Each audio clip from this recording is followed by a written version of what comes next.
Okay, so for today's problem, we're going to be looking at if f of x is equal to x plus 1, no, not x plus 1, x minus 1 times x plus 2 divided by the absolute value of x minus 1, then what is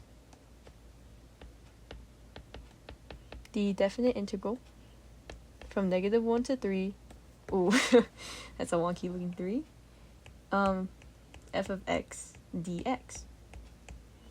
Awesome. So the first thing that people might do is they're going to look at the problem or the equation that we got so far. They're going to be like, hey, there is a x minus 1 in the numerator and x minus 1 in the denominator. That means these two can cancel out and we would have like an undefined gap at x equals 1.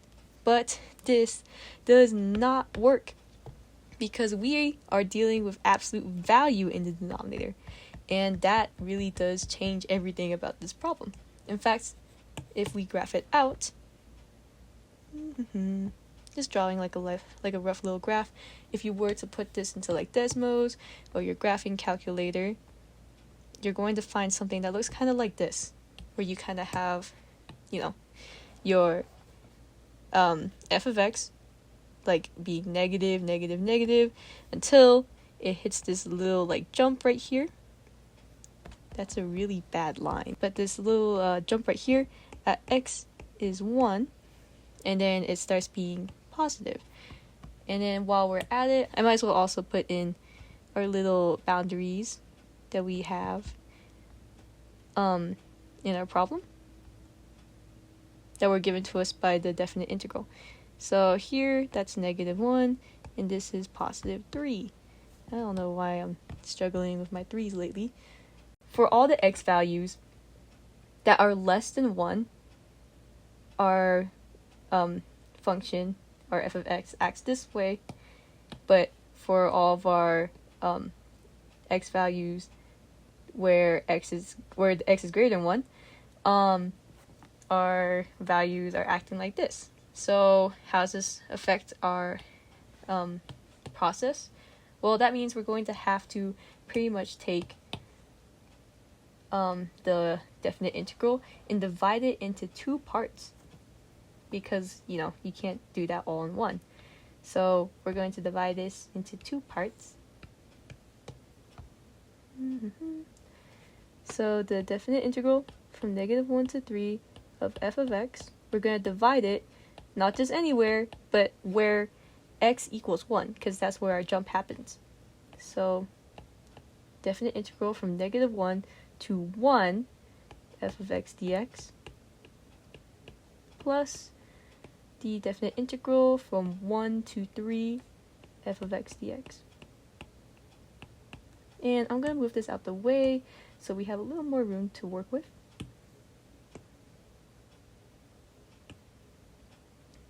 Awesome. And then I'll even color code these so that way you can be like, I relate them to each other. This relates to the pink side, right? The one where all the x values are less than 1. And this one relates to the yellow side where all the x values are greater than 1. So let's actually do yellow side first. Let me swap out my colors. So for us to even start taking the definite integral of 1 to 3 f of x dx, we're going to need to, we can't just straight up replace f of x in this scenario, the f of x that we got from our equation up here, because we got that absolute value, which is like, ooh, that's a little hard to integrate, but that's okay.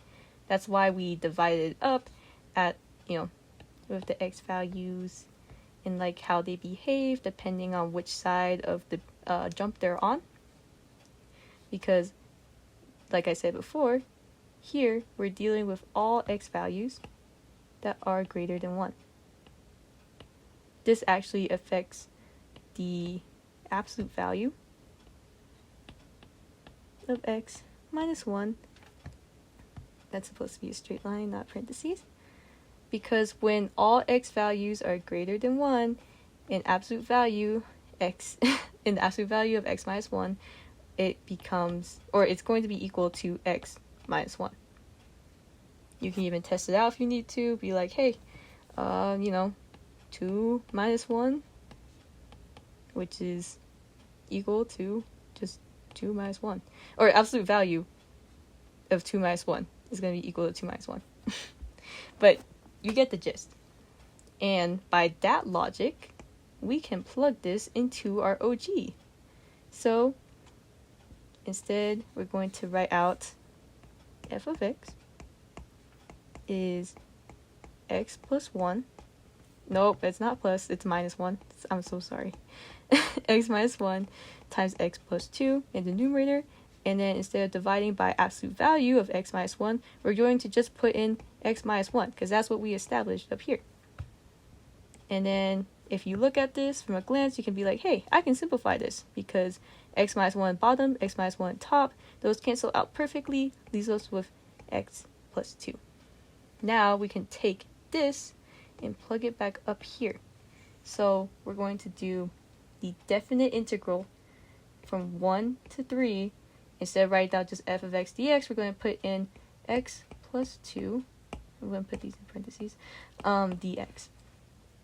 And then we can easily anti-derive this. And I'll actually walk you through step by step. So first things first, at least what I like to do is put down brackets, because I know I'm going to have to write down something later. And also, so first put down your brackets, and then you're going to put down your boundaries, 1 and 3. And you should pay attention to the fact that this 1 is the A and this 1 is the B. That's important for later. But first, let's anti-derive. So for our x, taking the integral of x is going to, well, how do we do it? We're going to be like, hey, you just add 1 to the exponent. So it's just 1 plus 1, because x is already to the power of 1, and then divide by that sum. That is how you take the antiderivative when you're doing a when you have x, pretty much when you're taking the antiderivative of x whenever. And then this also applies to, like, if you're doing the antiderivative of like x squared dx, then you're gonna be like, hey, you just take x, add 1 to the exponent, so you already have 2 from the original, then you're gonna add 1, and then you're gonna divide by that sum. So the antiderivative of x squared is going to be x cubed divided by 3. But I'm getting a little sidetracked here, and we need to return back to our equation up here. So x squared up here is x to the power of 1 plus 1, which is just 2, and 1 plus 1, 2 again. And this goes into here. Awesome. So how do we take the antiderivative for 2? Well, whenever you are adding or subtracting a constant number and you're taking the antiderivative of it, remember, antiderivative, not derivative, you're going to literally just multiply that by x. So this just becomes positive 2x. And that is the formula we're going to use. Now we're not done yet, because to find the definite integral, here, let me write this in a different color.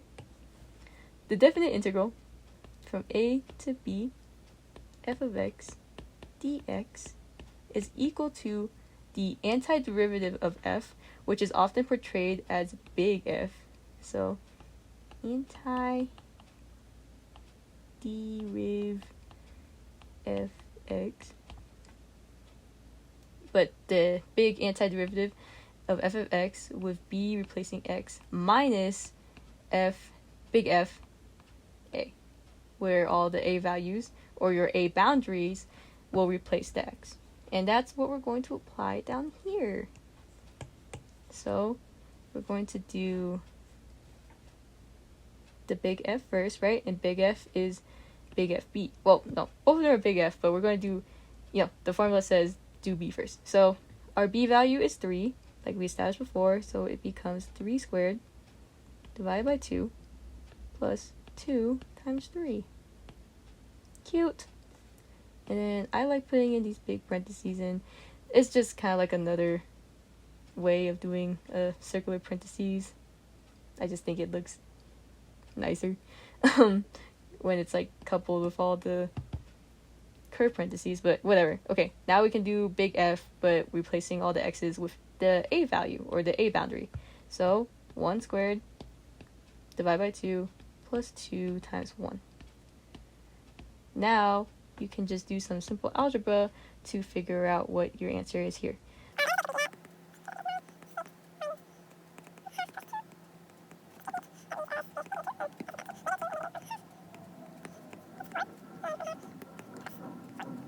Okay, and that leaves us with 8.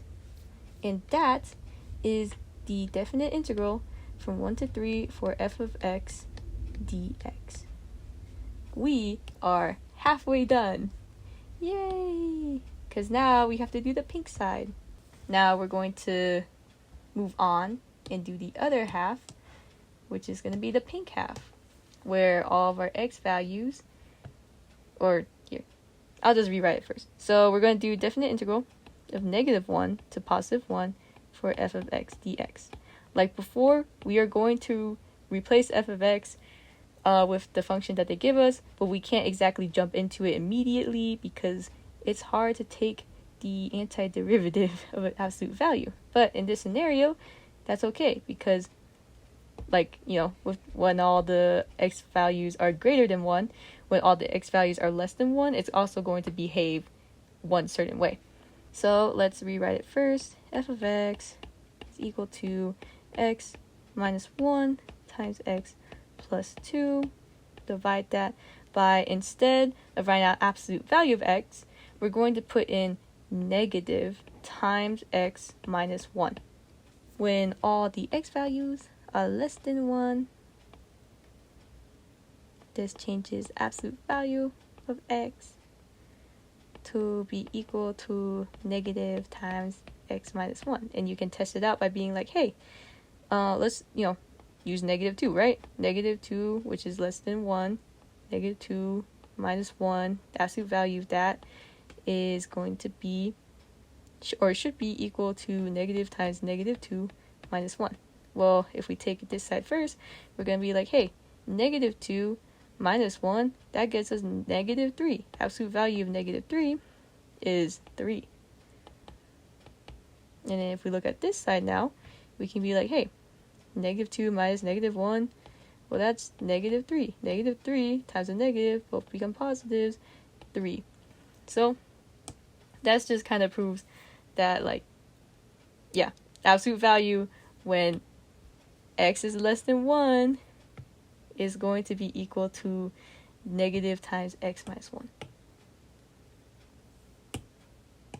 And now we can be like, hey, let's simplify our f of x, right? Because you can see that there is x minus 1 in the bottom, x minus 1 in the top. Those cancel out and leave us with negative times x plus 2. Because you still got that negative in the denominator. And, to make things a little easier for us in the long run, we're going to be like, hey, distribute that negative to both the x and the 2. So we're going to be left with negative x minus 2. Awesome. This is what we're going to now plug into here. So the antiderivative of -1 to 1 for negative x minus 2, d of x is going to be what? Well, put in your brackets, write down the boundaries, -1 and 1, identify which boundaries are which, being like, hey, this is A,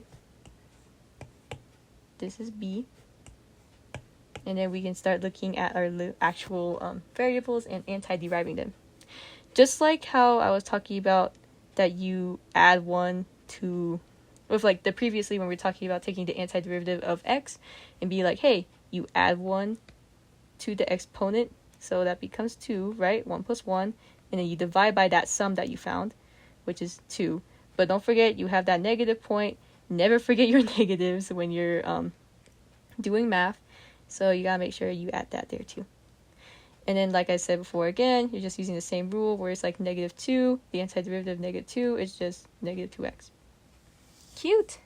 And then, we use this rule that I was talking about from before and be like, hey, this is going to be equal to big FB, which is going to be negative, our B is 1, so negative 1, or negative, and then 1 in the top squared, and then in the bottom 2, minus 2 times x, which is just 1, because we're doing b's, right? Now we can do big FA, or antiderivative FA. So negative, and then it's going to be negative 1 in the numerator, divide that by 2, don't forget to put your exponent of 2 as well, minus 2 times negative 1. And then from here we do more algebra.